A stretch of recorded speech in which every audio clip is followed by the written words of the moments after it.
सभी मित्रों को प्रेम भरी राधे राधे। आज मैं इंद्रेश जी महाराज का एक वीडियो क्लिप देख रहा था। किसी पत्रकार से बात कर रहे हैं, उनका इंटरव्यू ले रहा है कोई पत्रकार। तो उनका वो पूरा वीडियो देखने के बाद मुझे राहत इंदौरी साहब का एक शेर याद आ गया।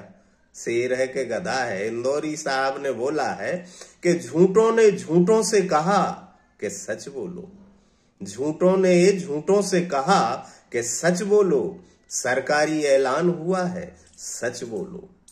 घर के अंदर झूठों की एक मंडी है, दरवाजे पर लिखा है कि सच बोलो।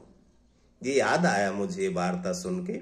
और इंद्रेश जी महाराज एक बहुत बड़े भगवताचार्य के सुपुत्र हैं, तो विरासत में मिली हुई है वो शैली, वो वाणी। और फिर अभ्यास से क्या नहीं होता है। करत करत अभ्यास के जड़मती होत सुजान, और रसरी आवत जाते ही सिल पर होत निशान। अभ्यास, श्री कृष्ण भी तो कहते हैं अभ्यासेन तु वैराग्यण कौन थे। अभ्यास से क्या नहीं होता। अच्छा अभ्यास कर लिया बोलने का, मधुर, मीठी, कोमल, रसपूर्ण, भावुक, बहुत प्यारी वाणी बोल लेते हैं।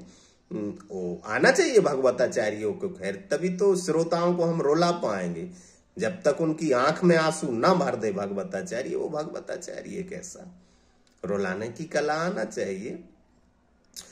तो इंद्रेश जी महाराज से वो पत्रकार पूछते हैं कि बागेश्वर धाम, क्या बागेश्वर धाम वाले धीरेन्द्र शास्त्री आपके मित्र हैं? बोले हाँ, अच्छे मित्र हैं। बोले वो चमत्कार कर सकते हैं, वो सच बात है क्या? तो वो सुनाते हैं। पहले तो वो अक्रूर जी वाली गाथा सुनाते हैं कि अक्रूर जी को श्री कृष्ण ने, अक्रूर जी ने शंका की कि कंस को कैसे मार पाएंगे, उसमें तो हजारों हाथियों का बल है। ये कथा सुना के घुमा फिरा के पॉइंट पर आते हैं। वैसे संत नहीं आते घुमा फिरा कर, संत तो सीधा ही हथौड़े की तरह प्रहार करते हैं। घुमा फिरा कर तो वकील बात करते हैं, नेता बात करते हैं। आजकल कथावाचक भी नेताओं जैसी भाषा बोल रहे, घुमाते हैं। वो घुमाते घुमाते आते हैं कि एक बार मुझे व्यासपीठ के प्रति गिलानी हो गई थी। बोले मेरे से बागेश्वर धाम वाले धीरेन्द्र शास्त्री जी ने बोला कि आओ तुम्हारा पर्चा बना दें। और वो ये भी स्वीकार करते हैं कि मैं चमत्कार पर विश्वास नहीं करता, मैं कर्म पर विश्वास करता हूं।